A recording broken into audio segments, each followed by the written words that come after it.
Bwana Yesu asifiwe, mpenzi mtazamaji. Asubuhi ya leo hali gani? Ni matumaini yangu ya kwamba asubuhi yako inakwendea vema. Baada unazidi na kumshukuru Mwenyezi Mungu, umeweza na kupiana yote ambayo utakuwa unayafanya kwa siku ya leo mbele zake, ili akakuongoze na ili ukaweze na kupatana na baraka zake wakati ambapo unafanya hayo yote. Basi karibu sana katika kipindi cha Manyunyu ya Baraka, kipindi ambacho utubariki, kipindi ambacho upokea baraka za siku.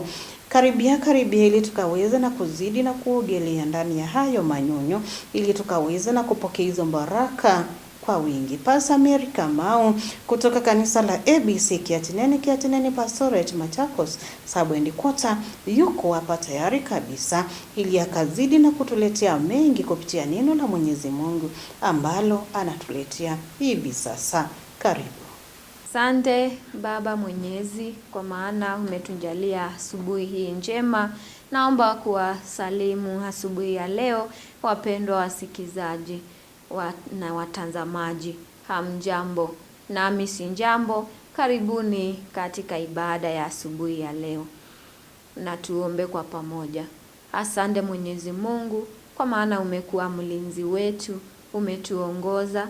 Baba wa mbinguni, tunasema uhimidiwe ukiwa mahali pako patakatifu. Tuongoze kupitia neno lako takatifu, na zaidi ya yote tubariki, kwa maana tunahitaji baraka kutoka kwako. Na ni kwa Yesu Kristo aliye Bwana na Mwokozi wa maisha yetu tumeomba. Amina. Tunaendelea na wiki ambayo ni Alhamisi njema ambayo Mungu ametujalia. Tutaweza kupata andiko katika kitabu cha Waefeso, sura ni ya 4, mstari ni wa 32. Tunapoendelea pia na kumtegemea Mungu, tujue vile Mungu anatuambia katika kitabu cha Waefeso, sura ya 4, mstari wa 33. Tena iweni wafadhili ninyi kwa ninyi, wenye huruma, mkasameheane kama na Mungu katika Kristo alivyowasamehe ninyi. Tena iweni wafadhili ninyi kwa ninyi, wenye huruma, mkasameheane kama na Mungu katika Kristo alivyowasamehe ninyi. Bwana Yesu asifiwe. Tunaendelea na mada kuu yetu ya wiki ambayo ni kumtegemea Mungu katika kila hali, na tunaendelea pia na kujifunza siku ya leo mada ndogo ya msamaha. Tukiendelea na kumtegemea Mungu, ni lazima tuwe watu wa kusameheana.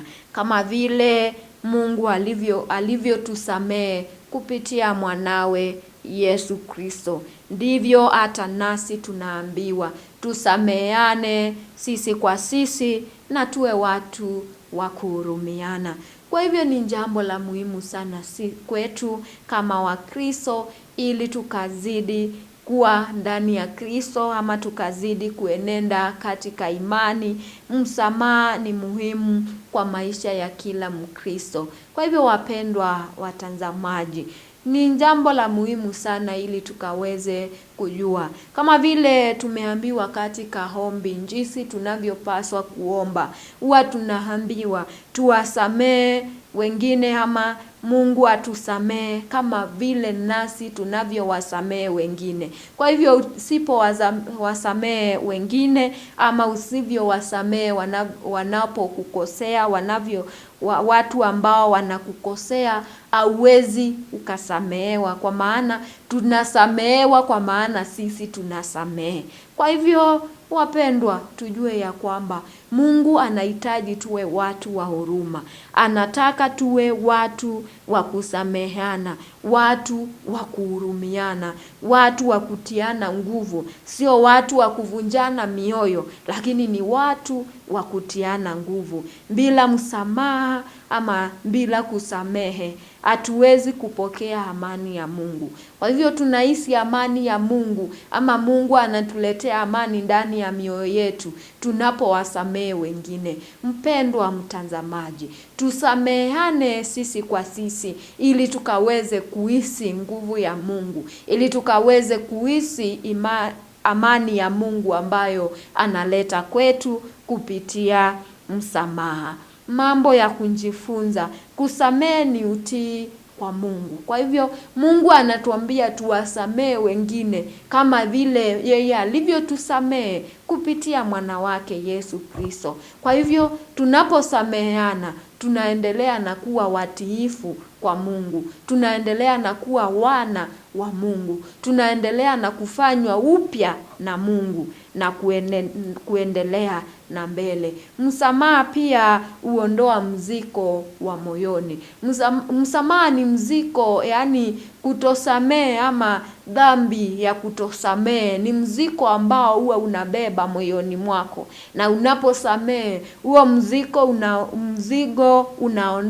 unaondoka moyoni na unaendelea na kumtumaini Mungu. Kwa hivyo msamaha huondoa mzigo wa moyoni. Kwa hivyo wapendwa, tujiondolee hizo mizigo, kwa maana ni sisi tunaendelea na kujitia mizigo ambayo Mungu ametuambia tumletee na tulete kwake, naye ataweza kutupumzisha. Kwa hivyo wapendwa, tuwe watu wa kusamehana na watu wa kuhurumiana sisi kwa sisi. Mungu tusamehe kama nasi tunavyosamehe.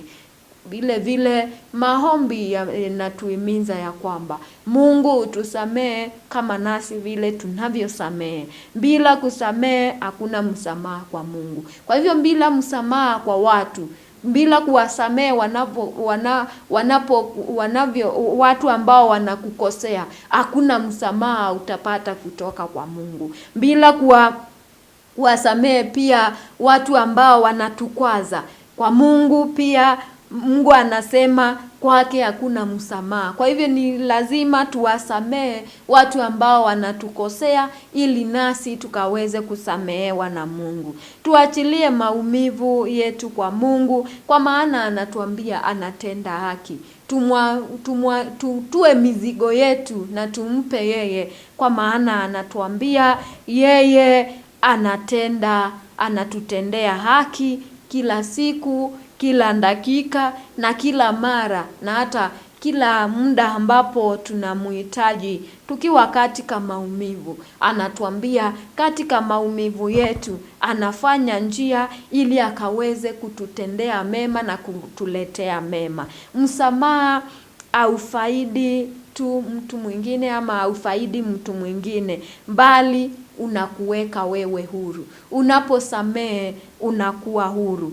Kushika kinyongo ni kama kubeba mzigo mzito moyoni. Kwa hivyo tuachilie yote ambayo yanatukwaza, tuachilie yote ambayo yanatufanya turudi na nyuma kiimani ama katika kumtegemea Mungu, na tuachilie yote ambayo pia yanatupa changamoto katika kuendelea katika hii safari ya imani, na tumtumaini Mungu, tumtegemee Mungu, naye ataweza kuzinyoosha njia zetu kama vile ametuambia. Mfano mzuri ni Yesu, vile alivyowasamehe hata wale waliomsulubisha, hata wale waliomtemea mate, hata wale waliompiga minjeredi. Au wote aliweza kuwasamehe, na akasema amewasamehe wote, kwa maana ilikuwa tu asamehe ili akaweze kuwa na maisha ambayo yanafaa Mungu. Kwa hivyo ili akaweze kuwa mfano kwetu sisi kama Wakristo, tukaweze kuiga mfano wake. Kwa hivyo tuwe watu wa kusamehe na watu wa kuhurumiana sisi kwa sisi, na Mungu atazidi kututia nguvu katika hii safari ya kumtegemea. Mungu atubariki na ambariki neno lake. Amina. Na tuombe. Asante Mwenyezi Mungu kwa ajili ya uongozi wako, kwa ajili ya ulinzi wako. tunakiri makosa yetu, kuomba msamaha ili Baba wa mbinguni ukaweze kutusafi na ukaweze kutembelea kila mmoja ambaye Baba wa mbinguni amesikia hii sauti, ili Baba wa mbinguni akaweze kutenda kulingana na mapenzi yako.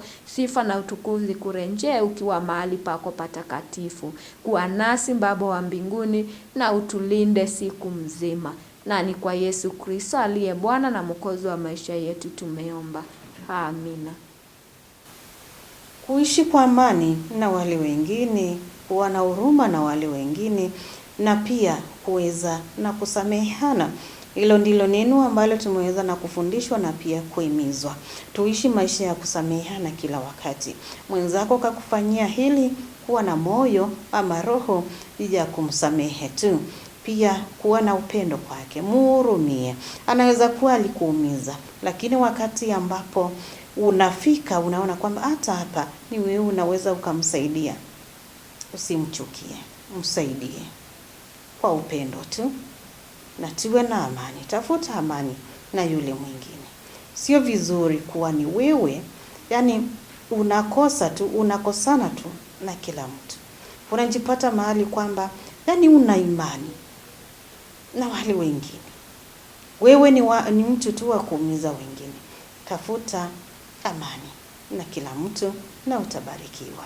Kweli kabisa, mtumishi wa Mwenyezi Mungu, tumeshukuru kwa sababu hilo fundisho. Mungu na akubariki na akuongezee mengi. Kwako mtazamaji wangu, ninakutakia wakati mwema, siku njema. Tupatane hapo saa 3:30 usiku, tukaweze na kubarikiwa tena kupitia marudio ya hiki kipindi. Shalom.